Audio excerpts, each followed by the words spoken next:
Teka dito, may sasabihin ako sa'yo.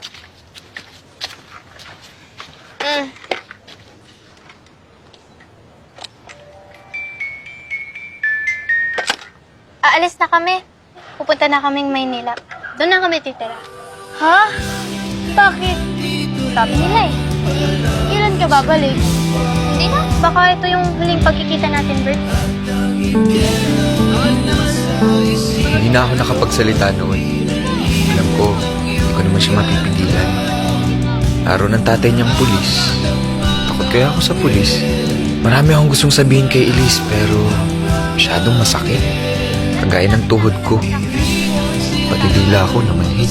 Malaki. Walang... Susulatan na lang kita. Nakita ko sulat mo.